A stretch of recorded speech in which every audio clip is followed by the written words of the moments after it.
Welcome to Hiring to Firing, the podcast. I'm Tracey Diamond, labor and employment attorney at Troutman Pepper, and I'm here with my co-host, Evan Gibbs. Together, we tackle all employment and HR issues from hiring to firing. And we're excited today to collaborate for the first time with our partner, Chris Willis, who is co-leader of the Consumer Financial Services Regulatory Practice Group at our firm and host of Troutman Pepper's popular Consumer Finance podcast. Chris, why don't you tell us a bit about your practice and particularly how it dovetails with issues facing the workplace?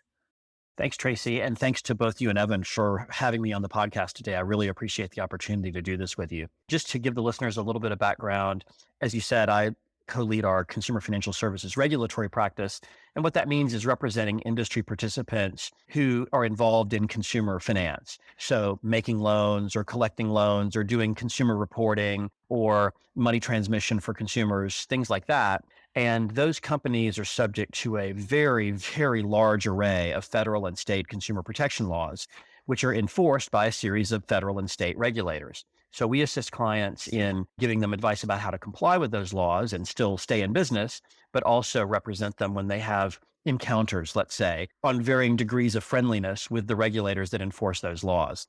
You ask, what does it have to do with workplace issues? And the answer is a lot, because consumer financial services companies are interacting with consumers literally constantly.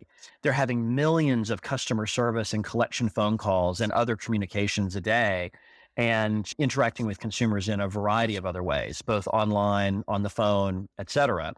And so a lot of the laws that govern the industry dictate what can and cannot, what must and must not be communicated in these interactions with customers. We have to give them truthful and accurate information, make required disclosures, get required consents for various transactions and things like that.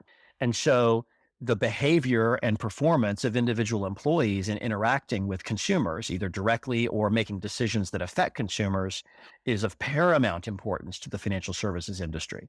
That's why workplace issues are so important to our clients. It's very interesting because I represent a number of clients that have call centers, and historically those type of positions tend to be staffed with hourly employees, not always at the highest wage rate. And yet there's so many rules that they need to be aware of and make sure they're in compliance with.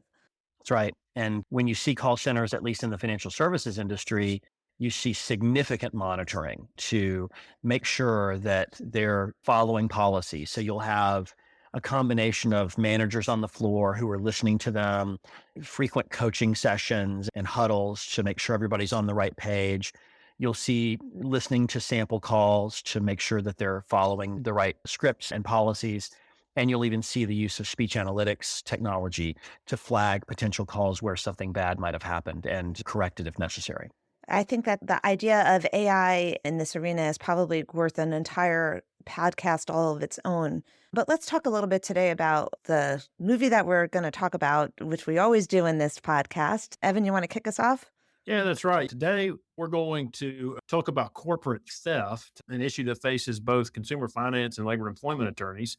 And if you've listened to our podcast before, you know that we always use a popular TV show or a movie to kick off our discussion. And so today we've chosen a real cult classic, and I think everybody on this podcast is one of our favorite movies. And that's a movie from 1999, Office Space. Just in case you aren't familiar with it or you hadn't seen it in a while, in that movie, Peter Gibbs, the main character, he's frustrated and he's unmotivated. He's a programmer that works at a software company called Initech. And in our first clip, we hear a pair of business consultants that are brought in to help the company downsize. Both of their names are Bob, the consultants, the Bobs. Of course, each employee to interview to keep their job. When they interview Peter, they get a rather frank analysis of Peter's performance and his level of motivation in the workplace. So let's take a listen to our first clip. Next batter looks like a Peter Gibbons. Oh, there you are. We were just talking about you. You must be Peter Gibbons.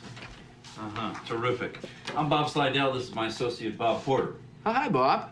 Bob? Pretty much go ahead and grab a seat and join us for a minute or two. You see, what we're actually trying to do here is we're trying to get a feel for how people spend their day at work. So, if you would you walk us through a typical day for you? Yeah. Great. Well, I generally come in at least 15 minutes late. I use the side door. That way Lumberg can't see me. And after that, I just sort of space out for about an hour. Till I'm thirsty. Space out? Yeah, I just stare at my desk. But it looks like I'm working.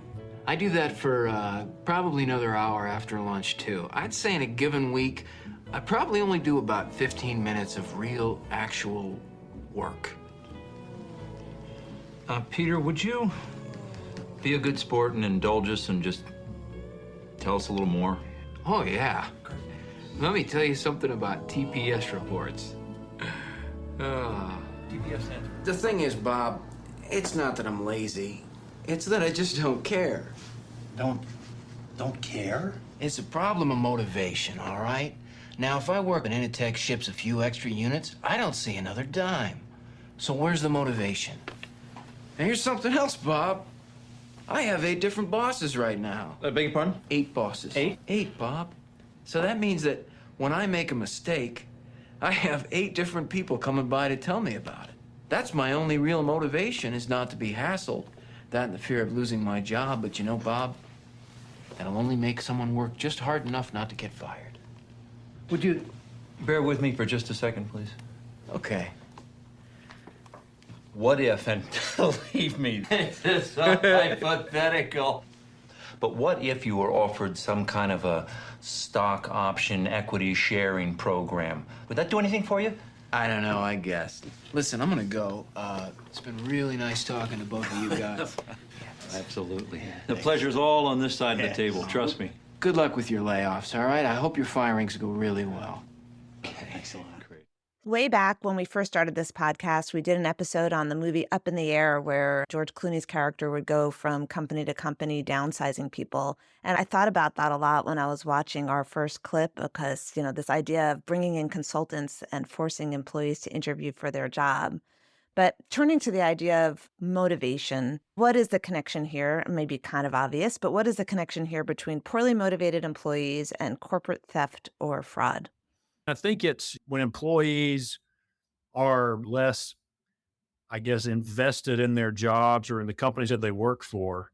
They really don't care about conserving the company's resources and may actually, I think, take sort of a hostile view towards the employer and may think, I've been treated so poorly that I'm going to treat the company really poorly and I'm going to do everything that I can to take something from the company. They may feel they're underpaid and overworked, and so therefore they're going to start stealing something from the company. I think it's a very real connection there. And, in the consumer financial services world, one of the places that we see this theme of corporate theft and fraud manifested a lot is in litigation, where deposit account holders will notice that there's money missing from their accounts. And an investigation is performed, and it turns out to be an employee of the bank who's engaged in self-dealing to essentially embezzle money out of depositors' accounts and siphon it to themselves. Now, sometimes it's the depositor's employee that does it too, but sometimes it's the bank's employee, the dishonest bank employee that does it. And when that happens, it invariably leads to litigation against the bank for obvious reasons. And so that's a whole sort of genre of litigation that we experience in our industry. Well, that's really scary, and it makes me want to go check my accounts right after we get off this podcast. Yeah. I agree. I think that the worst case scenario, obviously, is poorly motivated employees engaging in theft. But even the best case scenario, you have a poorly motivated employee, they're going to maybe engage in some time theft, if you want to call it that, by coming into work late and leaving work early or sitting around and not getting anything done while they are at work, taking long breaks. Poor motivation certainly doesn't make for an efficient workforce. So what are ways that companies can motivate their employees, get them to buy into the company's mission? Yeah, just from my experience, it's a really difficult problem. And I think I would say that probably most companies deal with this issue, right? What I've heard from consultants who specialize in this and what I've learned from, different trainings and then, results that I've seen from certain clients and other companies that I've worked with, it seems like companies that have a clearly defined mission that is communicated to the employees and that the company works really hard to sell to the employees and get the employees to engage in that, whatever the mission statement is. I think that is what's really important because a lot of companies, their businesses, well, we make widgets and that's the business. There's really no more thought given to it. There's not a lot of corporate culture around it. So there's not really a lot to buy into. I mean, if it's just, we make widgets and you come here and collect a check, then there's not a lot to really buy into on, I guess, an emotional level. It's very transactional. It's very, I put in 8 hours and I get paid this and I move on with my life. And I think it's really interesting for Chris's industry. Employees in that space, at least some employees having direct access to customer funds, client funds, things like that, I think is somewhat unique. And I think that not having this type of defined mission statement and really working to get the employees engaged, I think could really cause some problems. But I think it's really tough. And I think it has to be intentional and thoughtful. And one of the other things that you'll see a lot in the financial services industry to try to keep employees motivated and directing their energy in the right direction, at least as far as the employer thinks, is the use of incentive compensation. That is, regardless of your job, you have an incentive to do behaviors X, Y, and Z that are viewed as positive from the employer standpoint. And even though it's very common in the industry, it also can give rise to some regulatory problems that we've seen. So there have been regulatory enforcement actions in the past where, for example, a product was being sold to customers by telemarketing, by reps over the phone, and the employees were incentivized to make the sale. Or if someone called in to cancel it, to save the product and keep the cancellation from occurring. Well, the regulator that we deal with all the time, the CFPB, essentially alleged that those incentives incentivize the employees to make misrepresentations and use strong arm tactics on customers in order to sell the product or retain the product. And so that series of consent orders involving credit card add-on products resulted in about $1.5 billion changing hands between basically every large bank in the country and the CFPB. When financial services companies design incentive compensation, it's really critical to put modifiers or checks in to make sure that compliance is also a priority. In other words, I may pay you for each sale of a product that you make, but if I detect a pattern of you misrepresenting or strong-arming customers, then you lose your entire incentive, something like that. And your job, right? Correct. You can do that too. But the design of those incentive programs becomes really sensitive to those compliance considerations when you think about it from the regulator's standpoint of what did you just motivate the employee to do that might be wrongful towards the consumer. Yeah, that's right. And I think too, on the issue of, incentive compensation or other incentives, I think, at least in my experience, it seems like there may be sometimes at least a difference between incentivizing someone to perform a task well versus having someone really engaged and bought into the company's mission, right? So if in your example, the employees are motivated to sell the credit card add-ons, but they weren't necessarily that interested in, I guess, pushing forward whatever the company's mission statement is, being perceived as a good lender or a good financial institution. And so I wonder if there are sometimes some breakdowns between the incentive programs versus the, internal corporate engagement strategy. I think an analogy is the analogy of just never thinking you're going to get caught, or even better than that, never really seeing how anybody's getting hurt by what you're doing. So if employees are being incentivized to be aggressive in their selling tactics, and they're also not buying in or being clearly informed of the company's mission, which is you can't cross over that line into overly aggressive selling because it creates a regulatory compliance concern or it's going to hurt customers by being overly aggressive in your tactics, then there really is no reason why an employee would stop short of towing that line. I think that, to your point, Evan, there needs to be both. There needs to be both the incentivization, but also the buying into the bigger mission of you don't want to hurt the company by breaking the law. Yeah, that's right. I think that brings us really to our second clip, because this whole idea of who's really being hurt here. In the second clip, Peter and his coworkers retaliate against the corporate downsize that's happening, and also the fact that they have terrible bosses, by introducing a computer virus into the company's banking system to embezzle small sums of money, what they call fractions of a penny. Let's hear how Peter justifies the scheme to his girlfriend. All right, so when the subroutine compounds the interest, right, it uses all these extra decimal places that just get rounded off. So we simplified the whole thing, and we round them all down and just drop the remainder into an account that we opened. So you're stealing? No, you don't understand. It's very complicated. It's aggregate, so I'm talking about fractions of a penny here, and over time, they add up to a lot. okay. So you're gonna make a lot of money, right? Yeah. Right? It's not yours? Well, it becomes ours. How is that not stealing? I don't think that I'm explaining this very well. Okay. The 7-Eleven, right? Mm-hmm. You'd take a penny from the tray. From the crippled children? No, that's the jar. I'm talking about the tray. The pennies for everybody. Oh, for everybody, okay. Yeah, well, those are whole pennies. Right. All right? I'm just talking about fractions of a penny here, okay? But we do it from a much bigger tray, and we do it a couple of million times. So what's wrong with that? In real life, a software engineer was recently indicted for stealing from his employer. The employee's job involved writing code for the customer checkout process, and he created 3 types of malicious code to siphon off about $300,000 in shipping fees to his personal account. What makes this so apropos to our podcast today is that he also stole, in addition to stealing $50,000 in company merchandise, he actually named his scheme Office Space Project in a document found on his work laptop. What can a company do to protect against this type of corporate fraud where employees are just not seeing where anybody's being hurt here? From my standpoint, this is another area where one of the key tenets of financial services employment law is monitoring of employees and doing all kinds of checks and reconciliations and audits in order to detect behavior like this if it occurs. And in fact, most large financial services companies, like large banks, will have what they call 3 lines of defense. They have controls and monitoring at the business unit level. They'll have a compliance group that engages in independent testing and monitoring. And then on top of that, they have internal audit that's looking at things to try to detect behavior like this if it were to occur, or other violations of law or policy.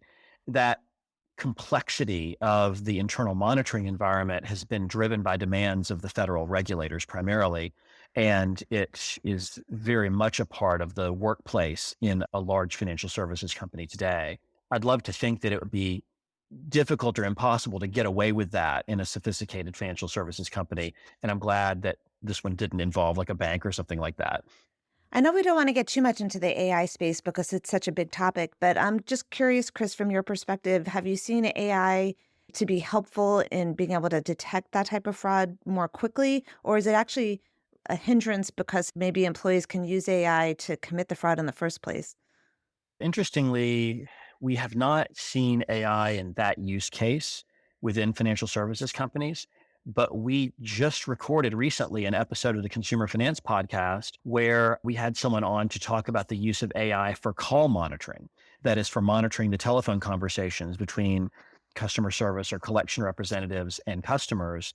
And the idea is that it could monitor those conversations in a much more accurate and effective way than the old way of speech analytics, which just transcribes the call and looks for certain keywords, and they're either used or they're not. Or the even older way of just randomly listening to 5 calls a month from each representative, which, 5 out of 1,000 isn't really going to tell you very much.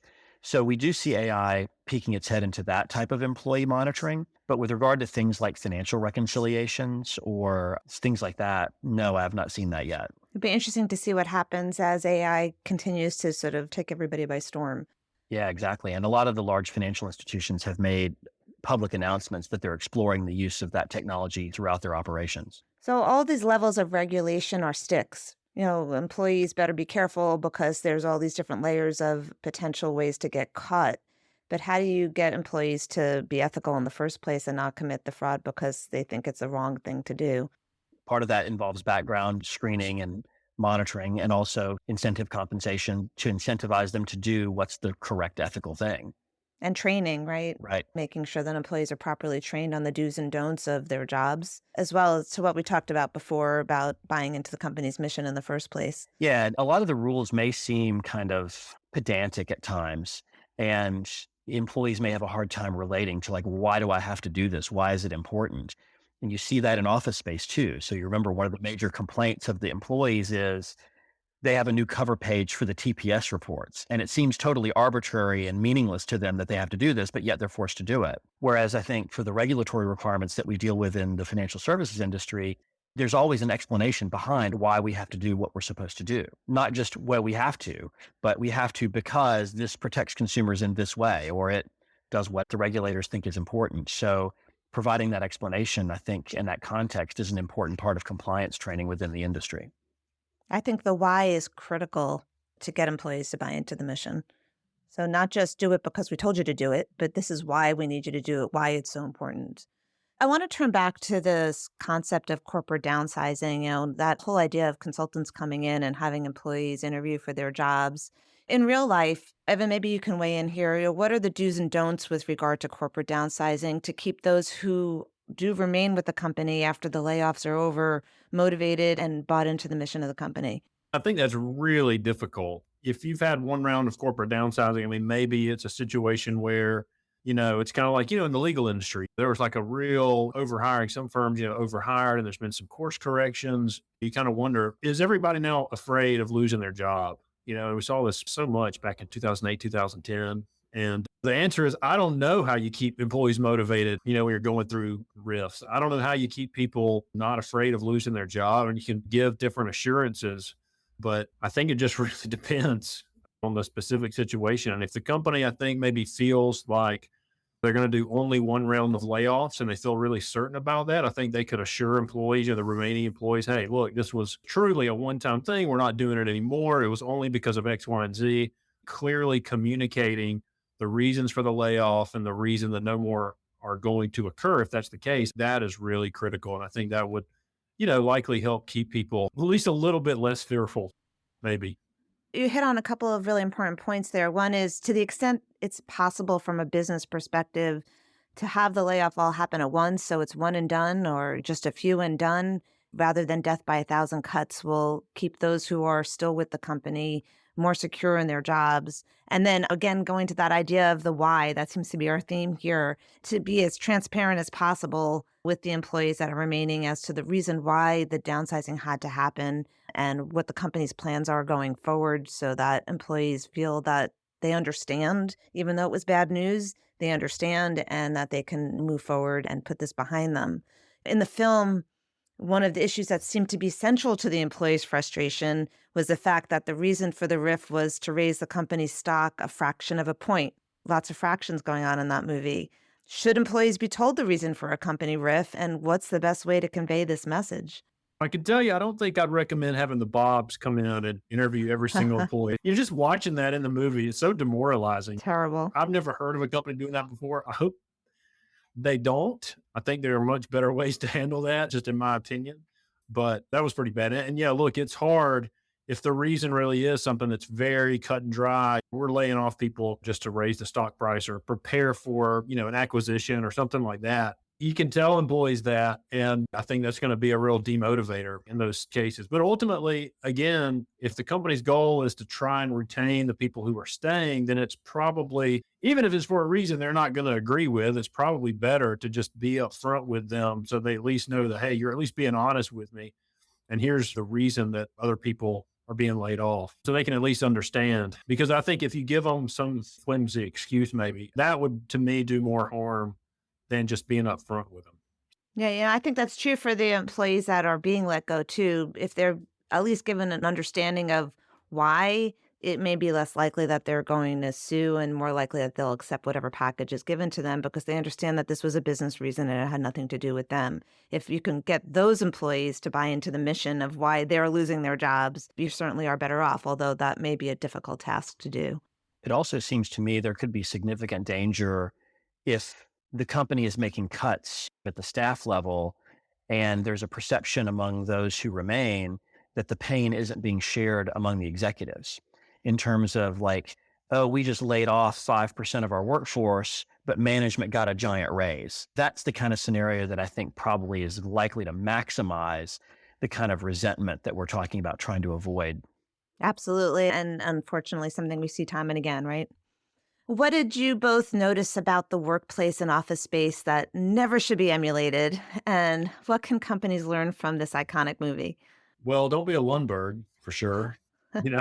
Just watch the movie, pay attention to him, and do the opposite of him, I think is a good start.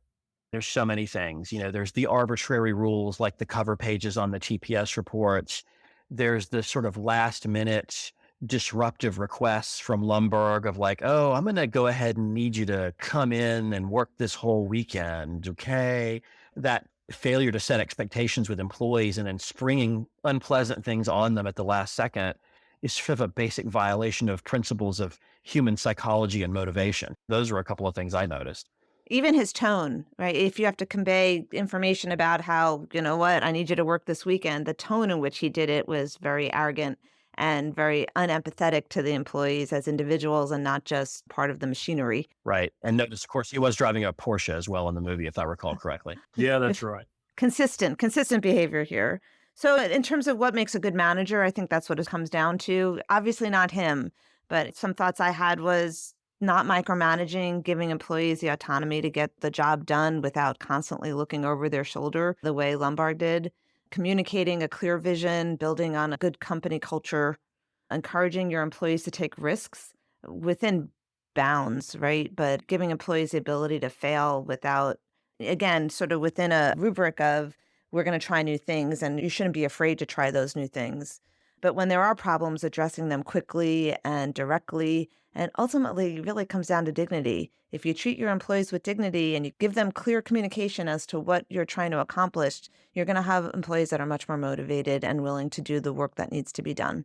Chris, I'm curious, in your space in the financial services industry, are there any traits or anything like that you've seen that in particular that make, successful leaders? I would say the traits that make successful leaders are probably not unique to the financial services industry in large part because it's really the basic human psychology of understanding how the workers who are underneath them feel and what will motivate them, what will hit them wrong versus hit them right. And that's just human psychology.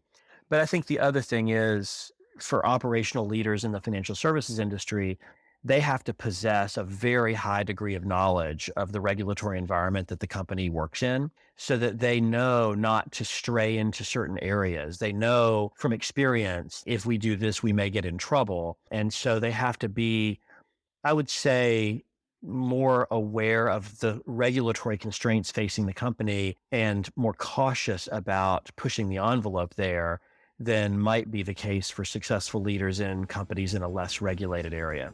These are all really great tips. And Chris, thank you so much for joining us on our Hiring to Firing podcast today. It was great collaborating with you. For our listeners, please don't forget to subscribe so you can get all of our episodes. Check out our blog, hiringtofiring.law.